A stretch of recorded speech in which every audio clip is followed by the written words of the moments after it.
안녕하십니까. 여러분의 저녁 시간에 보탬이 되는 뉴스 플러스입니다.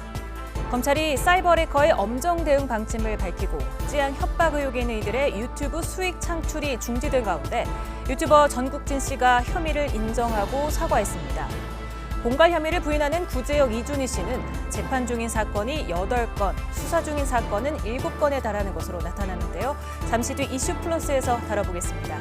먼저 오늘의 주요 뉴스부터 정리해드립니다. 강하게 발달한 비구름대가 남부지방에 폭우를 쏟은 뒤에 수도권으로 올라왔습니다. 밤부터 중부지방에는 최고 250mm가 넘는 집중호우가 예보됐습니다. 국민의힘 당권 경쟁이 지지자 간의 폭력 사태에 이어서 댓글팀 공방으로 확전하고 있습니다. 한동훈 후보의 반박에도 원희룡 후보가 수사 필요성을 역설하며 전당대회 이후를 우려하는 목소리가 커지고 있습니다. 유세 중에 피격으로 부상한 트럼프 전 대통령이 공화당 전당대회 첫날 깜짝 등장했습니다. 뒤에 붕대를 감은 채 건재를 재확인하고 부통령 후보도 전격 지명했습니다. 사직 마감 시한까지 병원으로 돌아온 전공의가 미미해 10,000명에 달하는 무더기 사직이 불가피해졌습니다. 정부는 내일 확정될 사직 규모를 보고 추가 대책을 마련할 방침입니다. 청년들이 처음 취업할 때까지 걸리는 시간이 평균 1년에 육박해 역대 가장 긴 것으로 나타났습니다. 공무원 인기가 꺾이면서 청년 취업 분야 1위 자리를 처음으로 내줬습니다. 봉선화 연정 등의 히트곡으로 1990년대 트로트 명맥을 지킨 가수 현철 씨가 지병으로 별세했습니다. 빈소에는 선후배 가수들의 조문이 이어지고 있습니다.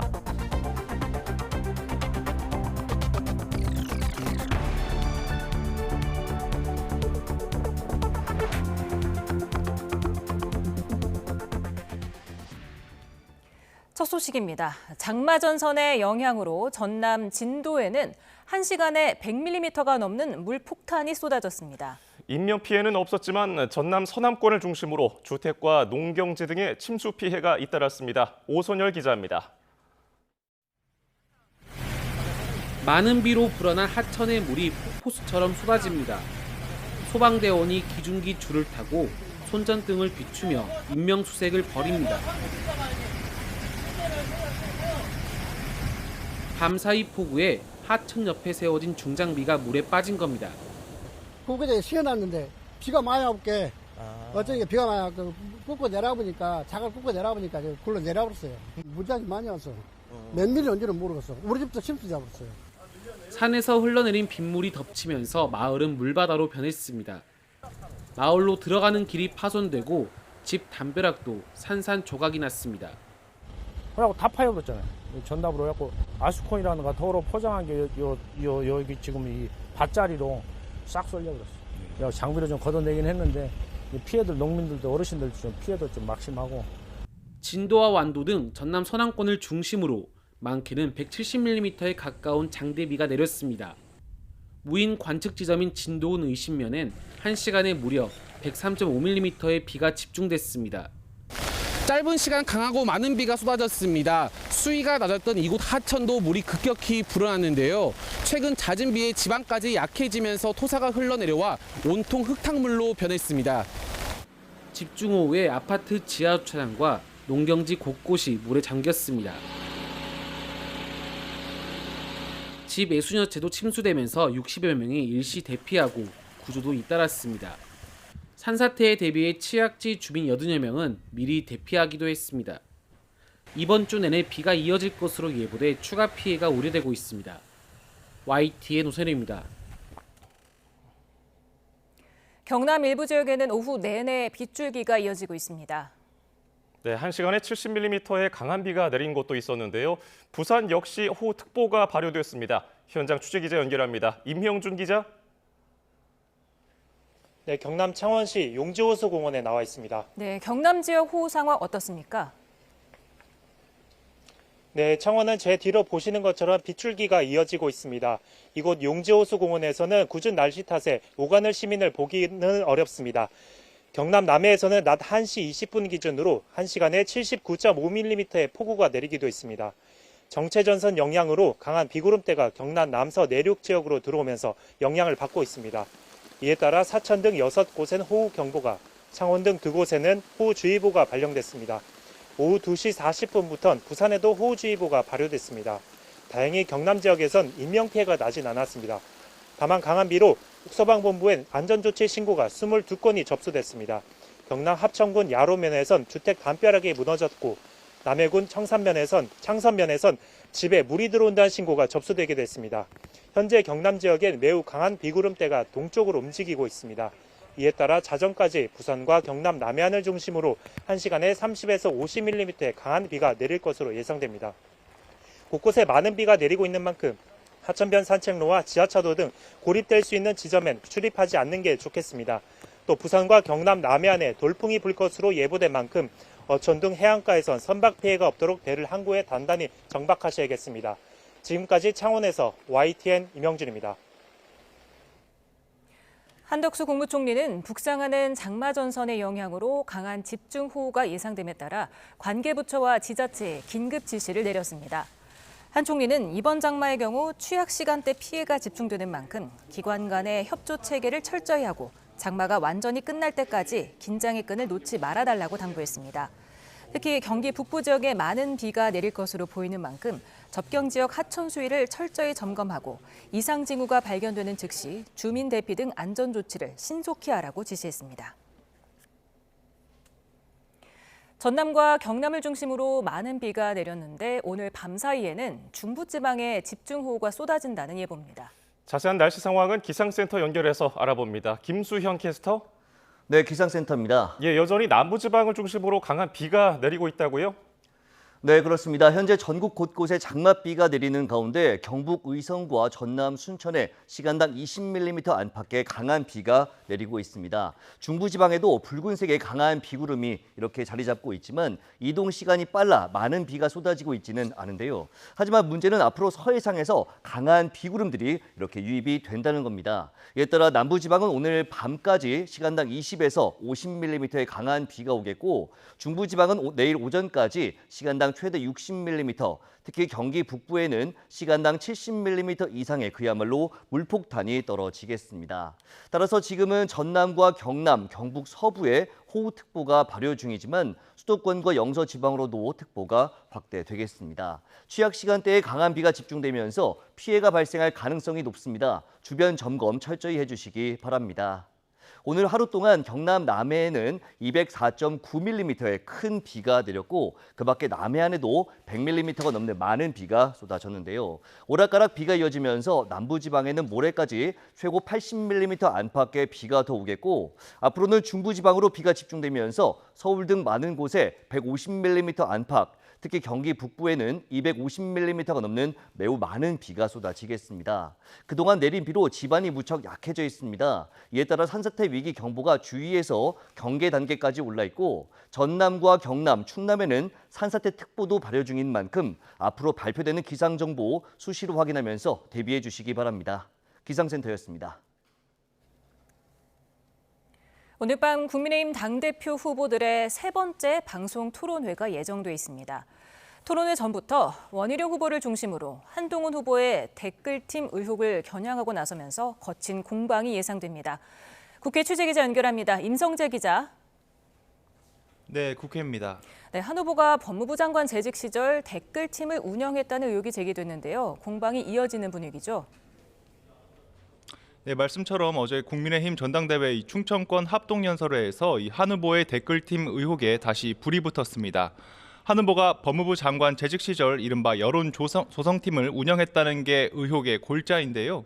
원희룡 후보는 종편 채널 유튜브 방송에서 이미 관련 의혹의 물꼬가 터졌기 때문에 한 후보가 설사 당대표가 된다고 해도 이 수사로 이어질 수밖에 없다고 주장했습니다. 반면 한 후보는 종편 채널 유튜브 방송에 출연해 논란을 만들기 위한 논란 같다며 이 댓글팀이든 뭐든 자신이 관여하거나 부탁, 의뢰한 게 전혀 없다고 일축했습니다. 두 캠프 사이에서도 공방이 치열해지는 모습입니다. 이 한동훈 캠프 정광재 대변인은 이 자발적으로 이뤄지는 댓글을 우리가 제재할 순 없는 노릇 아니냐며 이 자발성을 강조했고 이 원희룡 캠프 이준우 대변인은 과거 김경수 전 경남지사의 구속으로 이어진 드루킹 사건이 떠오른다고 이 공세를 이어갔습니다. 이 대변인 간 설전 들어보겠습니다. 이런 분들이 차발적으로 그 기사에 한동훈 후보를 응원한다라고 하는 게 문제가 될 수 있는 건가요? 근데 장해찬이 제기한 댓글 운영팀에 대해서는요 전혀 대응 안 해요 본인이. 아니, 그 왜 부분에 그렇죠? 나경원, 윤상현 후보는 TV 토론회 전 이 별도 일정을 소화했습니다. 나 후보는 학부모 간담회를 가진 뒤 기자들과 만난 자리에서 이 자칫 여권에도 후유증을 남길 수 있는 댓글팀 의혹에서 한 발 떨어져 이 당을 하나로 만들 수 있는 당 대표는 자신이란 점을 강조했습니다. 저는 이제 다른 판단들을 하실 거라고 생각을 합니다. 지금 이제 전당대회 가장 중요한 당대표로서의 덕목은 바로 다른 것이 아니라 통합이라고 생각합니다. 윤상현 후보는 어대한 기류를 경계하며 23일 전당대회에서 한 후보가 결선 투표도 없이 대표가 된다면 이 권력의 추가 급격히 쏠리면서 이 당 내분과 레임덕을 가속할 거라고 지적했습니다. 대통령실에서 나오는 단어, 이제 대단히 이제 엄청난 단어들이 나오는데 그거 나오면은 두 분 간의 신뢰가 없다라고 당원들이라면 다 느낄 겁니다. 네, 여야가 오늘 오후 원내대표 회동을 했는데요. 이 회동에서 나온 내용 정리해 주시죠. 네, 오늘 오후 3시 우원식 국회의장 주재로 시작한 여야 원내대표 회동은 1시간 반 넘게 진행됐습니다. 결론적으로 여야 원내지도부는 이번 달 본회의를 언제 열지 정하지 못했습니다. 민주당은 이른바 방송사법 등이 계류 중이라는 점을 고려해 18일과 25일 본회의를 열길 희망했지만 국민의힘은 상정할 안건이 아직 정해지지 않은 상황에서 본회의 의사 일정에 합의할 수 없다고 맞섰습니다. 개원식을 언제 열지 역시 정하지 못해 이른바 87년 체제 이후 가장 늦게 개원식을 연 지난 21대 국회 기록을 갈아치웠습니다. 그나마 여야가 뜻을 모은 건 매주 월요일 우 의장 주재로 정례 오찬 회동을 갖기로 한 것뿐입니다. 앞서 양측은 회동 시작부터 신경전을 벌였는데요. 이 박찬대 원내대표는 개원식도 무산시키더니 자당 전당대회 진흙탕 싸움에만 여념이 없다고 국민의힘을 비판했습니다. 그러자 추경호 원내대표는 22대 국회 들어 이 법안을 일방 강행 처리하고 이 본회의 등 의사 일정을 합의하라고 하는 건 앞뒤가 안 맞는다고 맞받았습니다. 두 원내대표의 발언 들어보겠습니다. 누가 일하는지, 누가 일을 방해하는지 국민께서 다 지켜보지 않겠습니까? 일하는 국회로 빨리 돌아와 주시기를 촉구드리는 바입니다. 본회의만 여야 합의라는 그럴듯한 명분 세우기 위해서 지금 의사일정 합의하자고 그러시는 거 아닙니까? 이런 가운데 과방위와 법사위 등 국회 상임위는 가동됐는데요. 이 과방위에선 민주당이 이진숙 방통위원장 후보자 인사청문회를 이틀간 진행하려는 것을 두고 국민의힘이 전례 없는 일이라고 반발했습니다. 하지만 결국 민주당 주도로 오는 24일과 25일 이틀에 걸쳐 청문회를 진행하기로 의결했습니다. 또 증인 참고인 채택 표결 과정에서 이 상호 이견으로 여당 의원들이 퇴장하기도 했습니다. 마찬가지로 법사위에선 야권이 탄핵 청문회 증인으로 정진석 대통령 비서실장과 홍철호 정무수석, 이원석 검찰총장 등을 추가하면서 이 청문회 자체를 반대하는 여당과 마찰을 빚었습니다. 지금까지 국회에서 전해드렸습니다. 더불어민주당 이재명 당대표 후보가 종합부동산세 재검토와 금융투자소득세 유예 가능성을 시사한 가운데 당권 경쟁자인 김두관 후보는 당의 정치 근간을 흔드는 문제라고 비판했습니다. 김 후보는 BBS 라디오 인터뷰에서 종부세 부과 대상자는 전체 주택 보유자의 2.7% 정도고 금투세 과세 대상자도 주식 투자자의 1%에 불과하다며 이같이 지적했습니다. 이어 종부세와 금투세는 민주당이 지켜야 할 원칙이라며 당의 기본적인 정책 기조는 소득 격차를 완화하는 거라고 강조했습니다. 국민의힘 유승민 전 의원은 민주당 이재명 당대표 후보의 우클릭 변신은 중도 확장을 노리는 기만적 대선 전략이라고 지적했습니다. 유 전 의원은 SNS에 이 후보가 금투세 도입 유예와 종부세 재검토를 거론하면서 자신이 부자 감세라고 비판해왔던 입장까지 뒤집고 있다며 이같이 비판했습니다. 이어 윤석열 정부와 국민의힘은 이 후보의 우클릭을 심각하게 받아들여야 한다며 정부의 민생 경제가 실패를 거듭할수록 이 후보의 허황된 포퓰리즘이 그럴싸하게 인식될 가능성이 커진다고 우려했습니다. 쿠바 주재 북한 대사관 외교관이 지난해 11월 가족과 함께 국내로 망명한 사실이 뒤늦게 파악됐습니다. 김정은 위원장의 표창까지 받은 엘리트 출신으로 태영호 전 의원 이후 국내로 들어온 최고위급 탈북 외교관입니다. 이종원 기자입니다. 지난 2013년 파나마 운하를 지나던 북한 선박 청천강호가 유엔 안보리 제재 위반으로 억류됐습니다. 쿠바에서 미사일과 전투기 부품을 싣고 북한으로 향하다 파나마 당국에 적발된 겁니다. 당시 현재 급파대 교섭을 담당한 인물은 쿠바 주재 북한 대사관에서 근무하던 외교관 리일귀였습니다. Estamos aquí para dar acceso consular a nuestro tripulante, más nada. 지난 2019년 다시 쿠바 대사관에 부임한 리 참사가 지난해 11월 아내와 자녀를 데리고 국내로 망명한 것으로 파악됐습니다. 올해 2월 우리나라가 북한의 형제국인 쿠바와 수교를 공식 발표하기 석 달 전쯤입니다. 리 참사는 청천강호 사건 해결 공로로 김정은 국무위원장의 표창장도 받은 인물로 지난 2016년 태용호 당시 주영국 북한 공사 이후 탈북 외교관 가운데 직급이 가장 높습니다.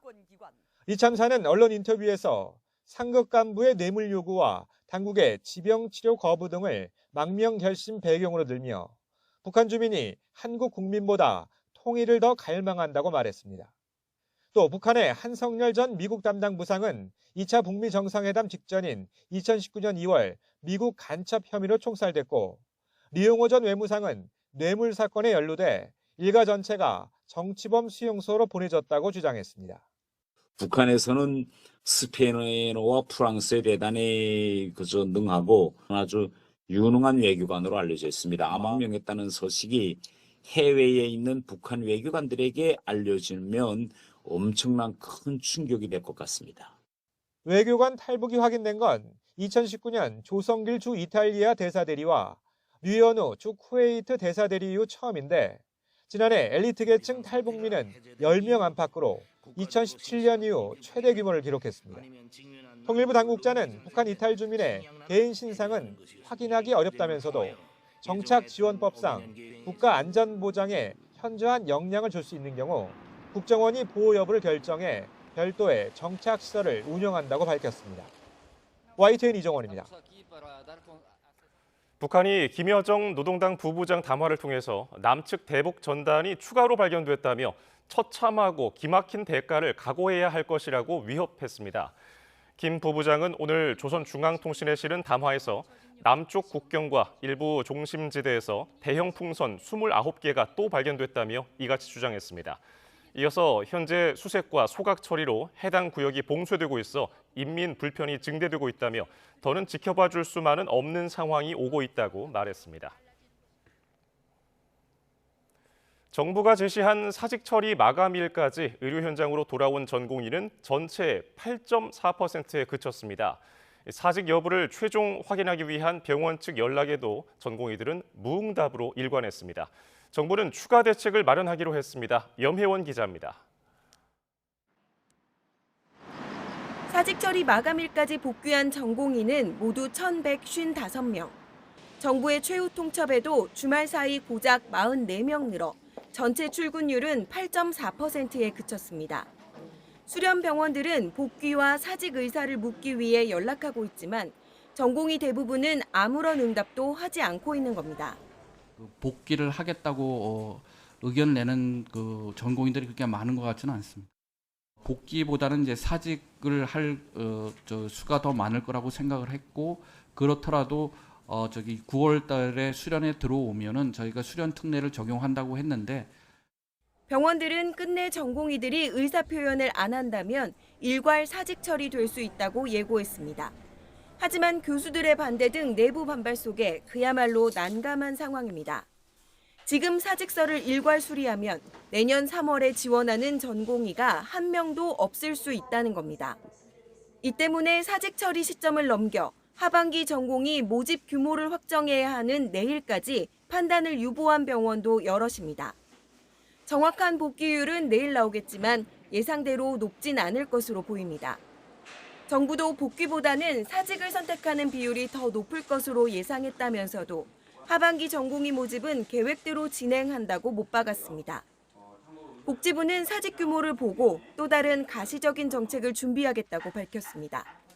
하지만 이미 제시한 특례에도 꿈쩍 않는 전공의들을 유인할 다른 방법이 있을지는 미지수입니다. YTN 염혜원입니다. 전공의 집단 사직으로 의료 현장에 파견된 공중보건의사의 명단을 유출하거나 공유한 의사들이 검찰에 넘겨졌습니다. 공보위 A씨는 카카오톡을 통해 비상진료 지원으로 파견된 공보위 명단을 최초 유출한 혐의를 받습니다. 명단을 카카오톡에서 공유하거나 인터넷에 게시한 의사 10명과 의대생 2명도 함께 검찰에 넘겨졌습니다. 충남 순천향대 천안병원이 응급의학과 전문의 부족으로 응급의료센터 축소 운영에 들어갔습니다. 순천향대 천안병원은 내일 오전 8시까지 응급의료센터 운영을 중단하고 내일부터 21일까지는 야간 시간대 진료를 중단한다고 밝혔습니다. 병원 측은 응급의학과 전문의 8명 가운데 3명이 사직서를 내고 1명이 유학을 가겠다고 해서 불가피하게 내린 결정이라고 설명했습니다. 청년들이 선호하는 좋은 일자리가 별로 없습니다. 그러다 보니까 졸업 뒤에 첫 직장을 잡기까지 걸리는 기간이 1년에 육박해서 역대 가장 긴 것으로 나타났습니다. 또 저임금과 민원 등 업무 스트레스에 공무원보다 일반 기업체 선호도가 처음으로 더 높게 나타났습니다. 이승은 기자입니다. 지난 5월 기준 15살 이상 29살 이하 청년이 임금 근로자로 처음 취업하는 데 걸린 기간은 평균 11.5개월이었습니다. 지난해보다 1.1개월 늘어나 관련 통계 작성이 시작된 2006년 이후 가장 길었습니다. 특히 고졸 이하 청년의 첫 취업까지 걸린 기간이 2.8개월 늘어서 1년하고도 5.6개월에 이르렀습니다. 기업들의 경력직 선호와 청년들의 진학 준비가 증가한 것이 영향을 미쳤습니다. 경력을 쌓은 이후에야 이제 신입으로 정말 들어가는 그런 경우들이 많더라고요. 그래서 요즘 시장이 정말 신입사원을 뽑는 시기가 신입을 뽑는 그 공채 시장이 맞나? 라는 거에 대한 좀 물음을 던져볼 필요가 있을 것 같습니다. 이에 따라 청년층 최종학교 졸업자 가운데 미취업자는 129만 명, 3년 이상 취업하지 않은 경우도 24만 명에 육박했습니다. 미취업 기간 미래를 준비하는 활동을 하지 않고 그냥 시간을 보냈다고 응답한 경우가 4명 중 1명에 이른 것도 선호하는 일자리가 없는 것과 무관치 않습니다. 취업 시험을 준비하는 청년은 56만 5천 명이었습니다.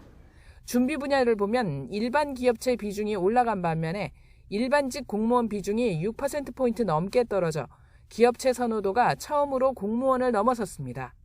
18년 전만 해도 공무원 준비 비중은 40%가 넘었습니다. 개인이 좀 더 주체적으로 살 수 있는 것이 안정적인 삶보다 더 중요하다라고 생각을 해서 그러지 않을까 싶긴 해요. 취업해도 청년들은 고용시장을 계속 떠돕니다. 첫 직장 평균 근속 기간은 1년 7.2개월로 2년이 안 됩니다. 전일제 근로가 74.1%로 감소한 반면에 시간제는 23.4%로 2%포인트 늘어 역대 최대 비중을 차지했습니다. YTN 이승은입니다. 봉선화 연정으로 큰 인기를 끈 트로트 거장 현철이 향년 82세로 별세했습니다. 가수 현철 씨는 어제 오후 서울 광진구에 있는 병원에서 숨을 거뒀습니다. 복수의 가요계 관계자들은 YTN에 고인이 오랫동안 질병을 앓았다고 전했습니다. 빈소는 서울 아산병원에 마련됐습니다. 현철 씨는 발라드와 댄스 음악이 주류를 이루었던 90년대 대중음악계에서 트로트의 명맥을 지킨 가수라는 평가를 받습니다. 최근 트로트 열풍에 저변을 만든 가수 가운데 한 명이었습니다. 박순표 기자의 보도입니다.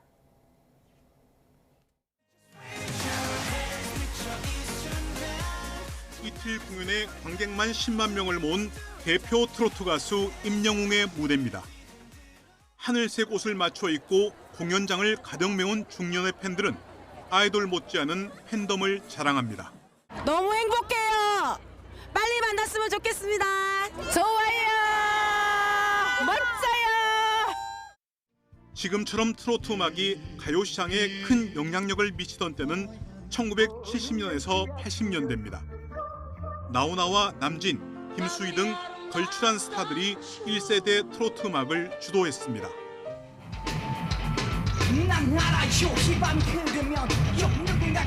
하지만 90년대 들어 발라드와 댄스 음악이 가요시장의 주류로 떠오르면서 트로트의 설 자리가 급격히 줄어듭니다. 이때 트로트를 지킨 가수가 바로 현철입니다. 소리쳐 불러도 아무 소용이 없으라이. 그 높은 데만 가면 자동으로 디비지. 특유의 꺾기 창법과 애절한 가사로 송대강과 태진아, 소론도와 함께 이른바 트로트 4대 천왕의 맏형으로서 90년대 트로트의 명맥을 지켰습니다. 2000년대 장윤정과 박현빈 등이 바통을 이어받았고 최근 트로트 열풍이 다시 불어 새로운 트로트 전성기가 시작됐습니다. 현철 선배님이 한참 히트할 당시에는 정말 뭐 트로트가 조금 약간 애면시도 됐던 그때 시기였었거든요. 그때도 이렇게 가수왕 상도 타시고 활발히 활동을 하셔서 지금의 우리 후배들이 더 이렇게 쓸 자리가 많지 않나 이렇게 생각을 해보고. 현철은 20년이 넘는 무명 생활 끝에 이름을 알려 어려운 시대를 거쳐 산업화를 이룬 당시 시대상과도 잘 어울리는 가수였습니다. 오랜 가수 생활에도 한 번도 구설수에 휘말리지 않은 철저한 자기관리로 요즘 연예계에 던지는 메시지도 작지 않습니다. YTN 박순표입니다. 유세중 피격으로 부상당한 트럼프 전 대통령이 미 공화당 전당대회 첫날 깜짝 등장했습니다. 다친 귀에 거즈를 대고 나타난 트럼프는 벅찬 표정으로 지지자 앞에 섰습니다. 이광현 기자가 보도합니다. 총알이 스쳐간 오른쪽 귀에 거즈를 대고 연단에 오르는 미국 공화당 대선 후보 트럼프 전 대통령.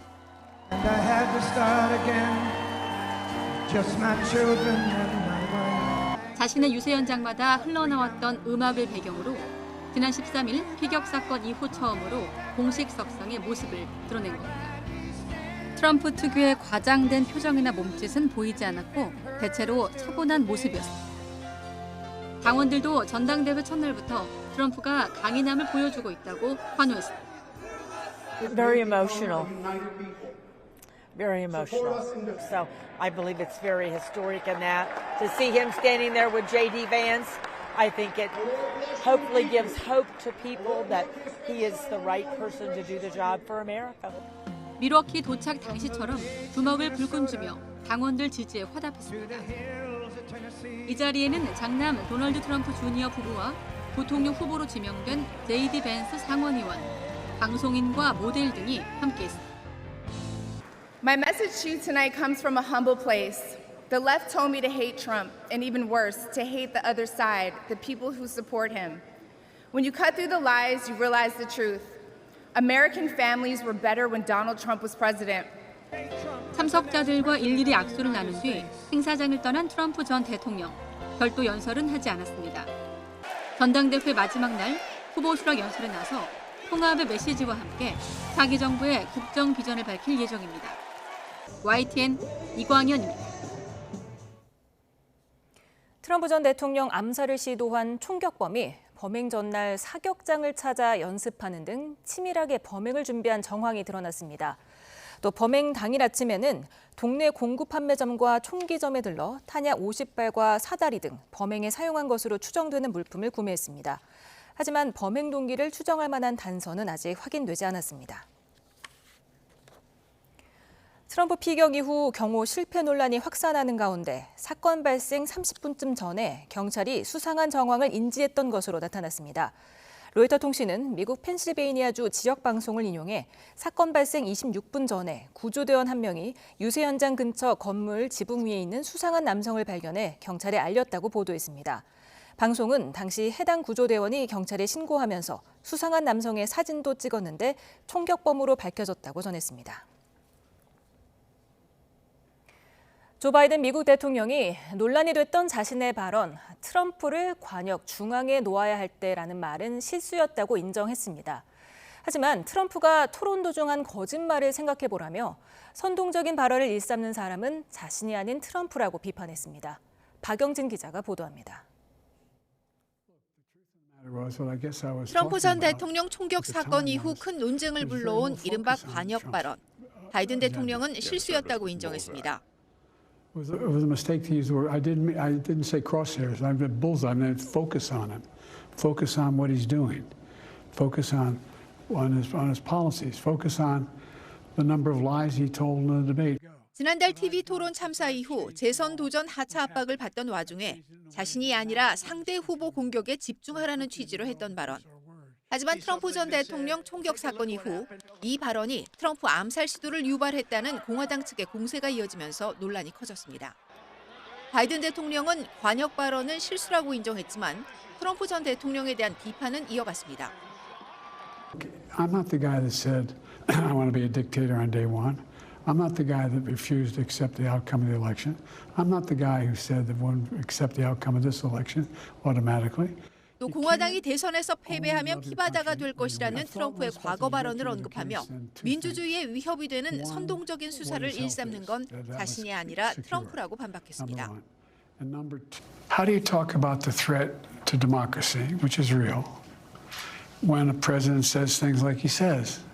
Do you just not say anything because it may incite somebody? Look, I've not engaged in that rhetoric. 바이든 대통령은 이번 총격 사건이 대선에 어떤 영향을 미칠지에 대해선 아무도 모른다고 답했습니다. 또 여전한 고령 우려에 대해 나는 트럼프보다 3살 더 많을 뿐이라며 인지력은 매우 좋고 어느 대통령보다 많은 일을 해냈다며 후보 사퇴론을 일축했습니다. YTN 박영진입니다. 경북 봉화에서 경로당 회원들이 초복을 맞아 식사한 뒤 3명이 의식을 잃고 쓰러졌습니다. 식중독인 줄 알았지만 피해자 몸에서 농약 성분이 검출돼 경찰이 수사에 들어갔습니다. 이윤재 기자가 보도합니다. 경북 봉화에 있는 노인복지센터로 구급대원이 들어갑니다. 이내 들것에 환자를 태우고 다급하게 건물을 빠져나갑니다. 식당에서 함께 점심을 먹은 경로당 회원 3명이 의식을 잃고 쓰러진 겁니다.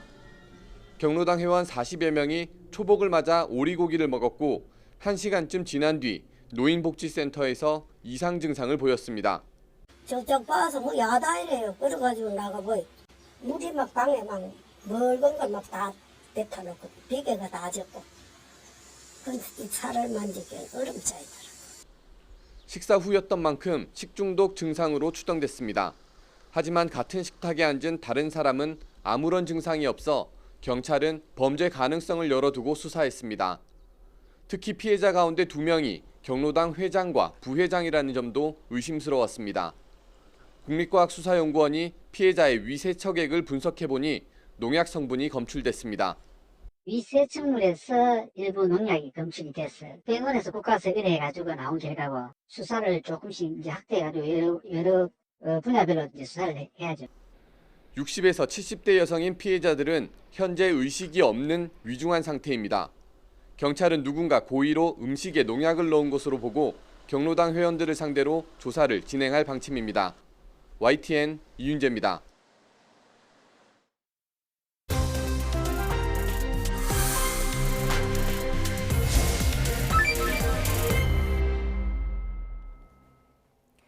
폭행 및 갈취 피해를 고백한 유명 유튜버 쯔양이 자신을 협박한 유튜버들에 대한 고소장을 제출했습니다. 그런가 하면은 임신 36주에 중절 수술을 받았다는 영상이 유튜브에 게시돼 논란이 일고 있는 가운데 정부가 살인 혐의로 수사를 해달라며 경찰에 진정을 냈습니다. 주요 사회적 이슈와 법적 쟁점을 오선희 변호사와 짚어봅니다. 어서 오세요. 네, 안녕하세요. 오선희입니다. 네, 사이버 레카 유튜버들 쯔양이 지금 검찰에 고소장을 제출을 했습니다. 2명에 대해서 제출한 건가요? 네, 그렇습니다. 지금 2명에 대해서 공갈 협박 등으로 제출했다고 알려져 있고요.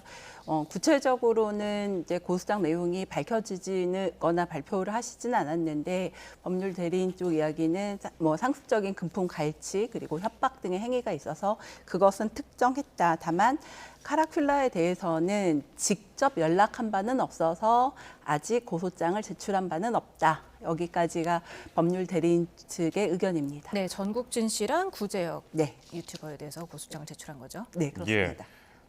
카라큘라를 특정해서 고소하지는 않았는데 그 추가해서 나중에 카라큘라 씨를 고소할 가능성은 있습니까? 충분히 있다고 생각합니다. 다만 지금 이게 피해자 입장에서 생각을 해보면 나에게 직접 연락한 적은 없으니까 그 사람들이 어떻게 연락을 하고 내부적으로 어떻게 공모를 했는지 피해자 입장에서 아직 잘 모르거든요. 예. 그러니까 향후의 수사 과정에서 이 내용들이 좀 구체적으로 수사가 된다고 하면 그래서 피해자가 내용을 확인하면 추가 고소는 충분히 가능한 상황입니다.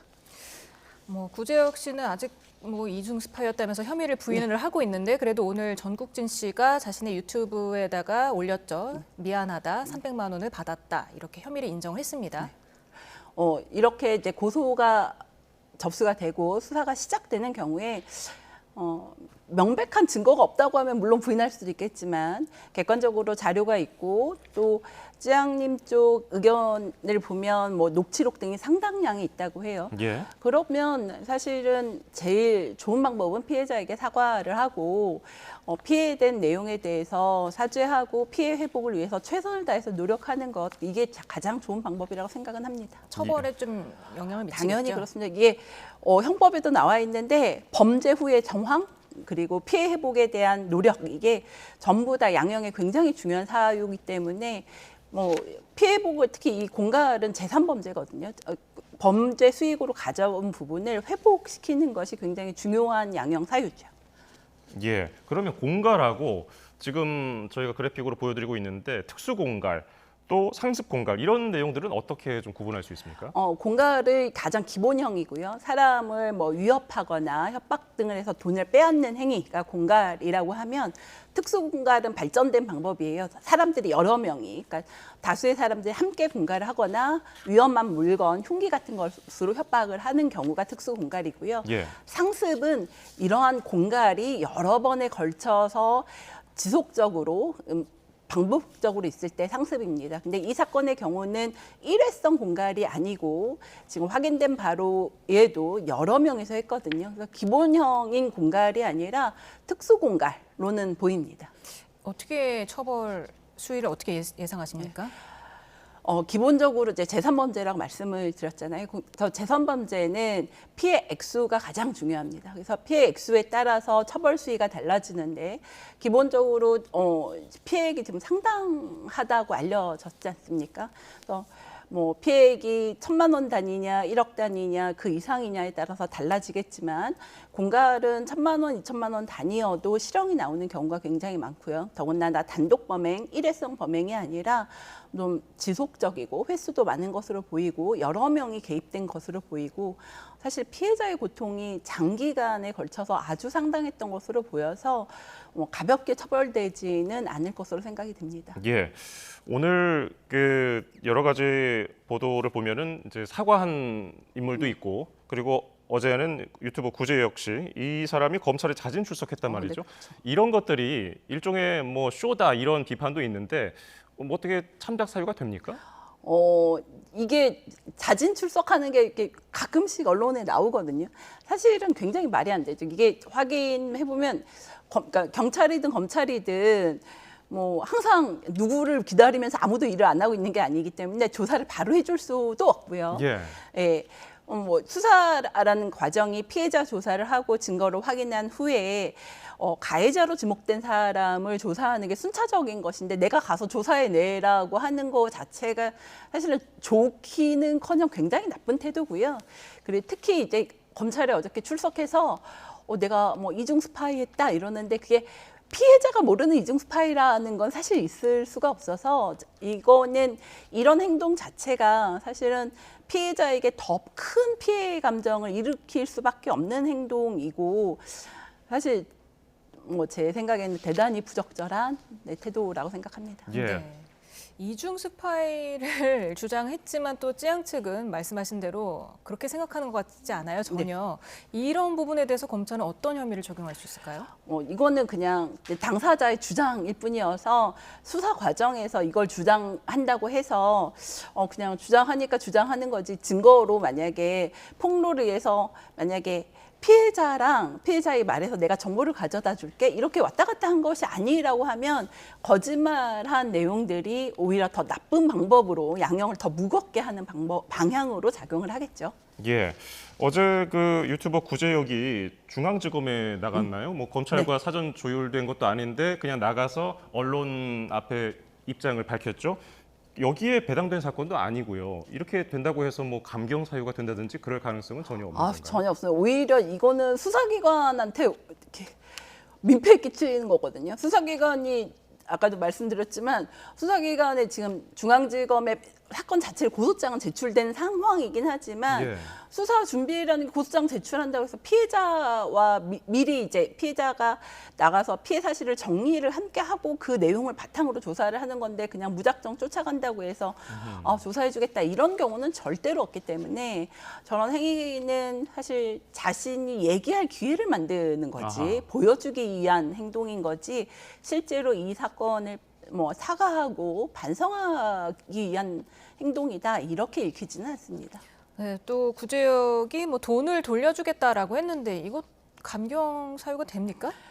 물론 아까 말씀드린 대로 이게 공갈이니까 기본적으로 제3범죄니까 피해 회복의 과정에서 피해자에게 사과하고 피해를 입힌 금액을 돌려주는 거, 피해 회복을 위해 노력하는 거는 감경 사유는 맞습니다.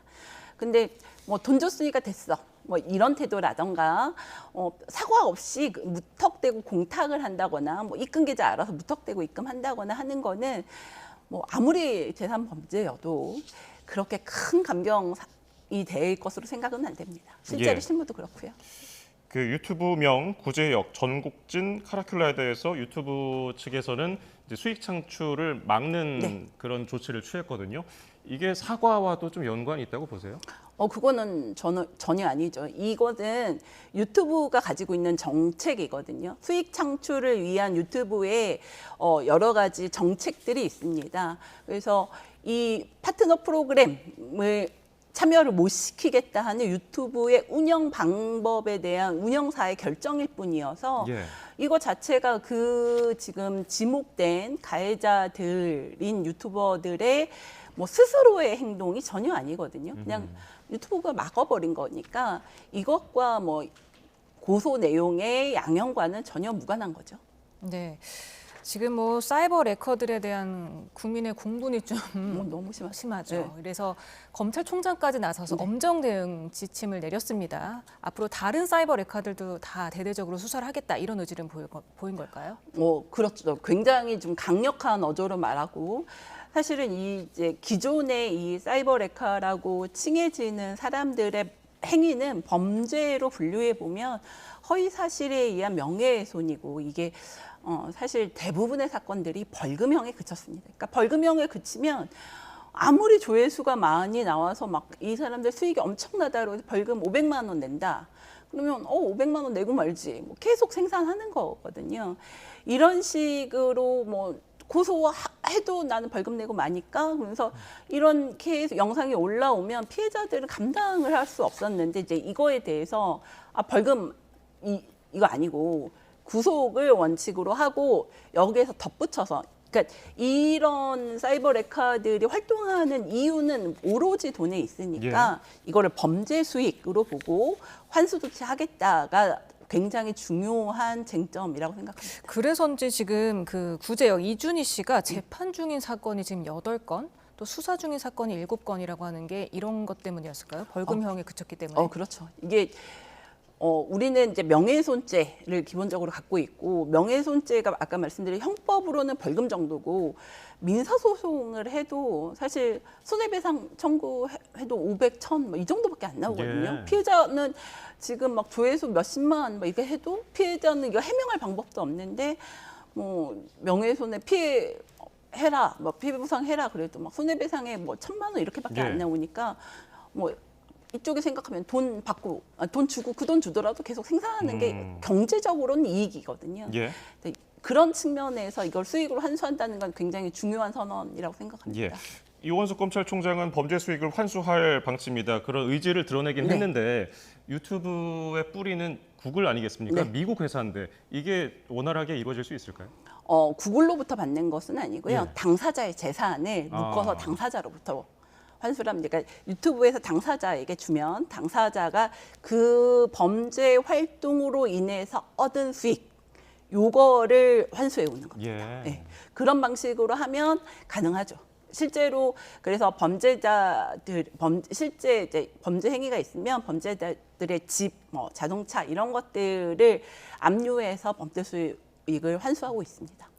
근데 많은 사이버 레카들이 그러니까 채널을 하나만 운영하지 않고 다른 또 채널을 이용하면서 우회하는 또 경우도 있다고 하던데 어떻게 해야 되나요? 그러니까 채널 자체로 들어온다기보단 그 사람 명의로 되어 있는 재산을 압류하는 거고, 다만 범죄 행위로 얼만큼 수익을 벌었냐를 특정하거나, 특히 뭐 이 영상이 얼마큼 수익이 들어왔냐는 계산법에 있어서 조금 어려울 수는 있겠는데, 그럼에도 불구하고 그러니까 이것이 수익이 범죄 수익으로서 환수 대상이다.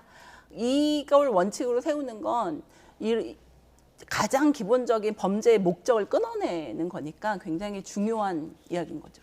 예, 이번 사건으로 말미암아서 또 교제 폭력에 대한 이슈가 사회적 문제로 떠올랐는데 얼마나 좀 심각한 정도입니까? 교제 폭력이 지금 이제 한국 여성의 전화에서 통계를 매년 내고 있는데 매년 폭력의 정도가 굉장히 폭력의 횟수가 상담 전화의 횟수가 늘어났다고 합니다. 뭐 신체적 폭력만 해도 2023년에 2,000건 정도 되고 정서적 폭력도 1,500건이 넘고요. 성적 폭력도 300건이 넘고, 특이한 거는 경제적 폭력이 2022년에 비해서 뭐 약 60% 정도 늘 정도로 매우 많이 늘어난 게 여성의 전화 통계에서 확인된 바가 있습니다. 경제적 폭력이 이렇게 많이 늘어난 이유가 있습니까? 다양한 사유가 있겠는데 지금은 뭐 이게 이제 교제 폭력이니까 경제적 어려움, 그리고 지금 이 사건도 짱님 사건도 그런 경우인데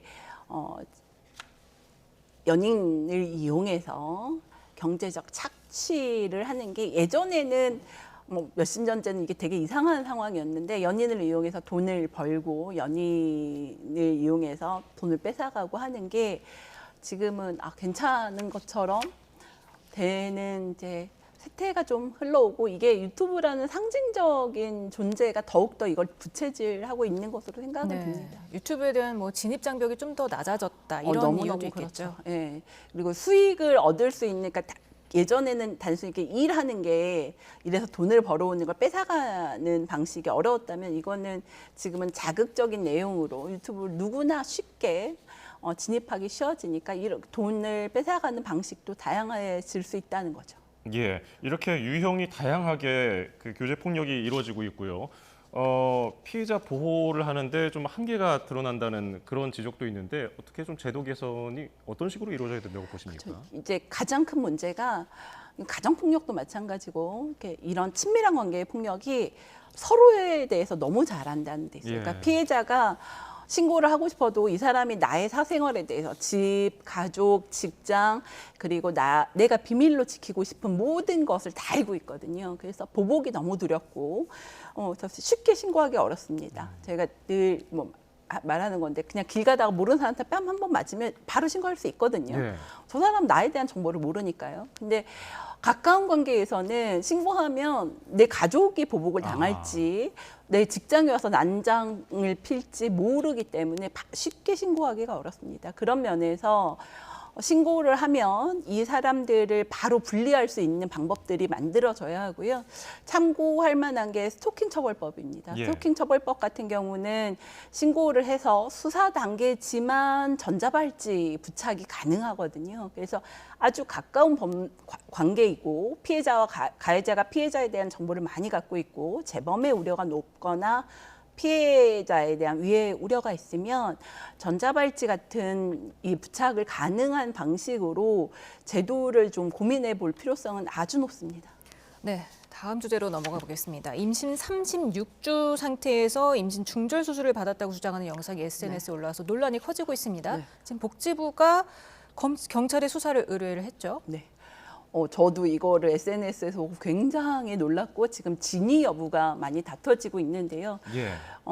이게 지금 36주면 태아가 모체에 의지하지 않고 자가호흡이 가능한 주수여서 사실은 이제 판례상 34주에서 36주, 8주 사이에 태어난 태아에 대해서는 살인죄를 의율해서 유죄 판결 난 경우가 굉장히 많습니다. 그 이유는 태아를 모체에서 꺼내는 순간 아이가 호흡이 가능하고 아기가 진짜 그 첫 응에 한 번 우면 모체에서 나오는 바로 그 순간에 태아가 아니고 사람이 되거든요. 예. 사람이 되는 순간이 0.1초라도 있으면 그것은 낙태가 아니라 살인죄로 바로 바뀌기 때문에 이 사건도 지금 36주고 사실이라면 아기가 지금 초음파 사진을 같이 올렸거든요, 영상을. 초음파 상황에서 초음파 영상상 태아가 건강한 태아로 보이고 그럼 36주 아기를 꺼내면 아기는 살 수 있는 아기니까 살인죄 적용이 가능하다는 판단 아래 수사 의뢰를 한 것으로 보입니다. 예, 경찰도 지금 일단은 말씀하신 대로 사실이라는 전제로 수사가 출발해야 된다고 말을 하긴 했는데 지금 관련 법 제도가 좀 미비하고 빈틈이 있다는 지적을 하거든요. 그 점은 어떤 겁니까? 이게 지금 헌법재판소가 낙태죄에 대해서 헌법 불합치 결정을 했거든요. 예. 이게 그 당시에 위헌이다 이렇게 결정하면 위헌을 결정하는 순간 낙태죄가 바로 없어지기 때문에 문제가 되지 않는데 예.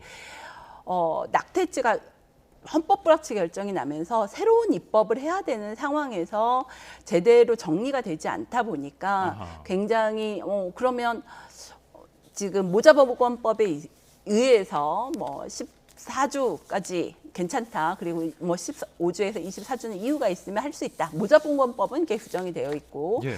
나머지 관련 규정들은 정리가 되어 있지 않으니까 이게 되는 건지 많은 건지 이런 혼란들은 있죠. 네, 다만 여기서의 이제 가장 기본적인 게 지금 저희들이 이게 논의가 안 되고 있는 게 안타까운 점은 헌법재판소에서 판결한 가장 중요한 점은 여성이 자신이 임신해서 임신을 유지할지 임신을 중단할지는 여성이 판단할 수 있다는 거거든요. 예.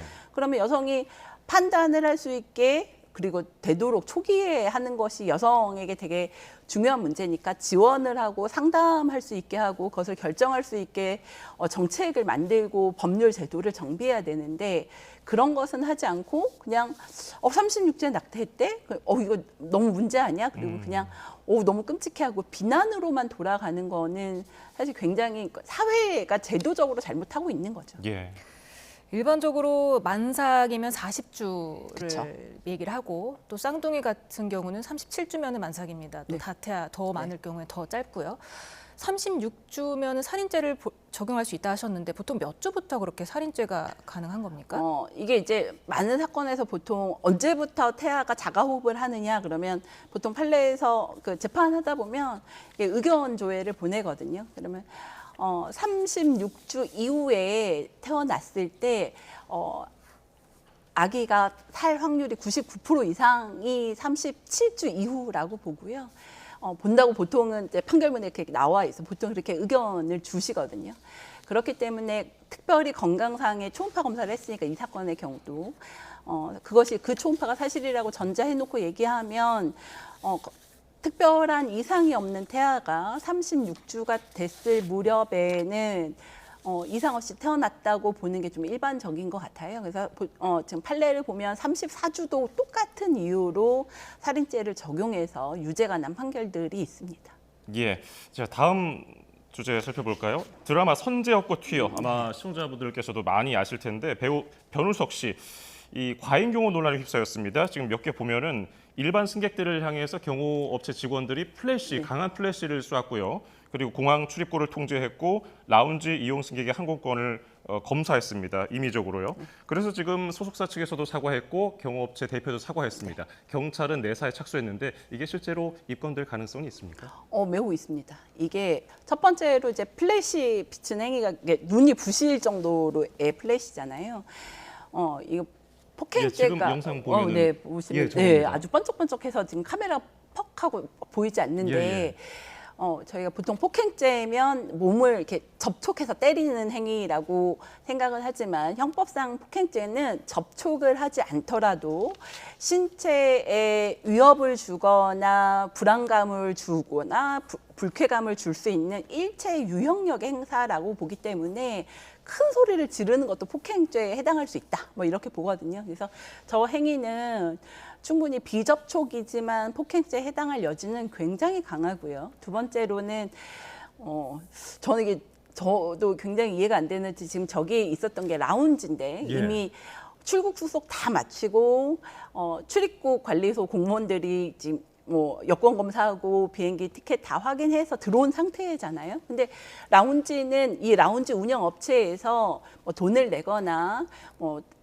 티켓 같은 거 확인하고 라운지에 지금 입장하게 하는 건데 그거를 놓고 라운지에 입장할 수 있는지 여부는 비행기 티켓이나 여권에 전혀 적혀 있지 않는데 경호업체가 그걸 확인했다는 거예요. 그러면 승객 입장에서는 본인이 의무 없는 일을 그 경호업체 직원한테 강요를 당한 거거든요. 그래서 법률상 강요죄에 해당할 여지가 굉장히 높습니다. 그래서 이 두 가지 그리고 또 저 업체 그 라운지를 운영하는 업체 입장에서는 자기 손님인데 경호업체가 전혀 뜬금없는 경호업체가 와서 들어오려는 손님을 막은 것이기 때문에 업체 쪽 입장에서 생각하면 업무방해에 해당할 여지도 높습니다. 네, 이런 혐의들이 다 인정이 되면 어떤 처벌을 받게 되는 겁니까? 업무방해는 벌금 정도에 그칠 수 있지만 지금 피해자의 인원이 굉장히 중요할 것 같은데 그 시간과 그 장소에 있었던 피해자의 인원에 따라서는 뭐 벌금이 아니라 징역형이나 집행유예형도 가능한 정도의 행위라고 생각합니다. 예, 알겠습니다. 지금까지 오선희 변호사와 관련 이슈 짚어봤습니다. 고맙습니다. 네, 감사합니다.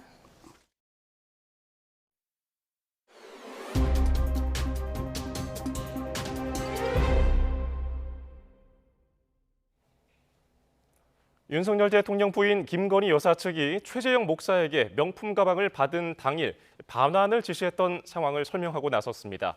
직원 실수로 미처 돌려주지 못한 채 현재까지 쓰지 않고 보관하게 됐다면서 꼬리 자르기식 해명이라는 비판에 대해서는 말도 안 된다고 반발했습니다. 김태원 기자입니다. 김건희 여사 측 최지우 변호사가 최재형 목사가 가방을 건네고 돌아간 당일 김 여사가 대통령실 유모 행정관에게 반환을 지시한 게 맞는다는 입장을 밝혔습니다. 유 행정관이 검찰 조사에서 같은 취지로 진술한 것이 알려지며 꼬리 자르기란 정치권 비판이 나오자 공식 입장을 낸 겁니다. 최 변호사는 김 여사가 가방을 바로 돌려주면 기분이 상할 수 있으니 최 목사가 미국에서 돌아오면 가방을 돌려주라고 지시했다며 포장지도 버리지 않고 사용하지 않은 상태로 보관돼 있다고 설명했습니다. 이걸 내가 받을 생각이 있었으면 내가 한 번이라도 만져봤을 텐데 만져보지도 않았다. 지문도 안 나올 거다. 그러면서 처벌 규정도 없는 사건인 만큼 책임을 뒤집어 씌울 수가 없다며 꼬리 자르기라는 지적은 말도 안 된다고 반발했습니다. 유 행정관은 최근 참고인 조사에서 김 여사로부터 반환 지시를 받았지만 깜빡하고 이행하지 못했다고 진술한 것으로 전해졌습니다. 지난해 11월 가방 수수 영상 공개가 예고되고 언론 요청을 받아 소재를 파악해보니 가방이 한남동 대통령 관저 창고에서 발견됐고 이후 대통령실 판단을 거쳐 현재는 용산 대통령실로 이관해 보관하고 있다고 진술한 것으로 알려졌습니다. 김 여사 측이 적극적으로 해명에 나섰지만 코바나 컨텐츠 사무실에 내버려뒀다는 가방이 관저에서 발견된 점이나 유 행정관이 큰 실수를 하고도 지금까지 김 여사를 보좌하고 있다는 점 등 의문은 여전하다는 지적도 나옵니다.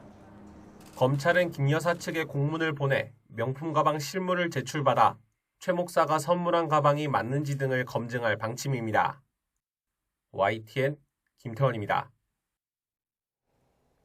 청와대 경호처 출신 송모 씨가 최상병 순직 사건을 두고 임성근 전 해병대 1사단장과 통화를 하며 대응을 논의한 정황이 추가로 나왔습니다. YTN이 확보한 녹취에는 송 씨가 지난해 8월 9일 공익제보자 A 씨와 통화를 하면서 임 전 사단장과 통화하며 사표를 내거나 사의 표명을 하지 말라고 조언했다고 말하는 내용이 담겼습니다.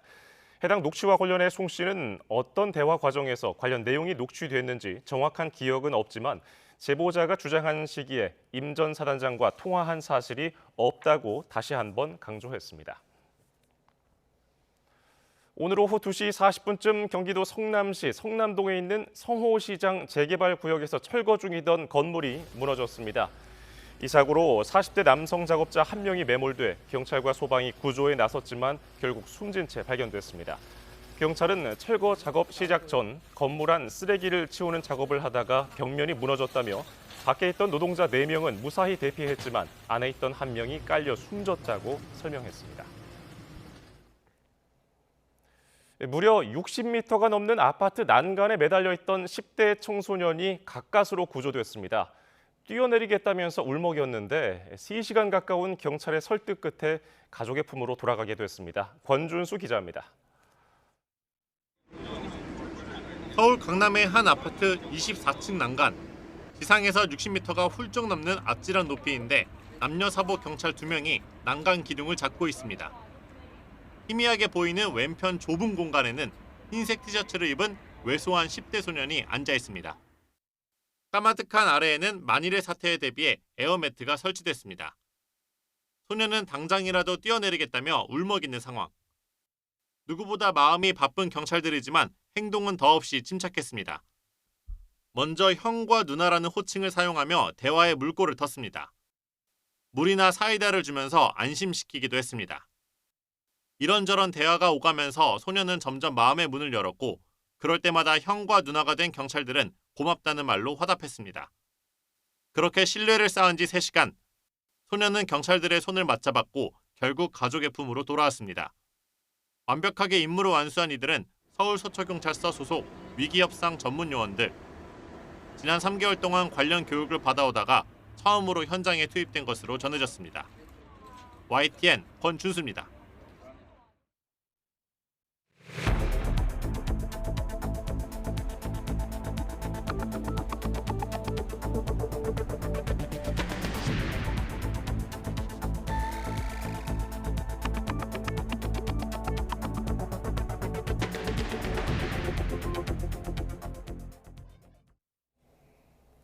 정체전선이 북상하면서 서울 등 중부지방에도 장맛비가 내리기 시작했습니다. 중서부 지역을 중심으로 호우 예비특보가 내려진 가운데 밤 사이에는 최고 시간당 70mm 이상의 강한 비가 예고돼 있습니다. 취재기자 연결합니다. 김민경 기자. 네, 김민경입니다. 네, 서울도 비가 시작됐는데요. 호우특보 상황 먼저 짚어주시죠. 네, 전남 곡성과 경남 통영 등 9곳에는 호우경보, 전남과 경남 6곳에는 호우주의보가 발령 중이고 서울을 포함한 수도권과 충남 북부, 강원 북서부에는 호우예비특보가 내려졌습니다.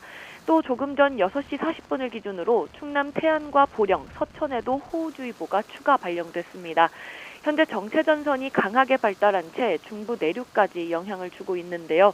북태평양 고기압이 내륙으로 북상하며 남쪽의 뜨거운 공기와 북쪽 찬 공기와의 온도차가 더 커진 데다 서쪽에서 유입된 강한 저기압이 정체전선을 중부지방까지 끌어올리고 있어 밤사이 중부지방에는 강한 비가 계속될 가능성이 큽니다. 예, 그러면 중부지방은 비가 얼마나 강하게 내리는 겁니까? 네, 기상청은 수도권을 포함한 중부지방에 시간당 70mm 이상의 극한호우가 내릴 수 있다고 경고했습니다. 주요 고비는 오늘 밤사이 그리고 내일 밤사이 2차례로 예상됩니다. 기상청은 이틀 밤사이 경기 북부에 최고 시간당 70mm 이상, 서울 등 수도권과 충청 북부에도 시간당 30에서 60mm의 매우 강한 비가 쏟아질 걸로 예고했습니다. 특히 내일 밤부터 모레 오전에는 저기압이 통과한 뒤 북쪽에서 찬 공기가 내려오면서 중부지방의 동서로 길고 가는 띠 형태의 비구름이 형성될 가능성이 큽니다. 이 시기에는 단시간에 많은 비가 집중되며 극한호우가 쏟아질 가능성이 있어 각별한 주의가 필요합니다. 모레까지 경기 북부에 최고 250mm 이상, 서울 등 수도권과 강원에 150mm 이상, 충청에도 120mm 이상의 많은 비가 예상됩니다. 특히 임진강 주변을 비롯해 경기 북부와 영서 북부 등에는 하천 수위가 급격하게 상승할 수 있어 급류 피해도 우려됩니다.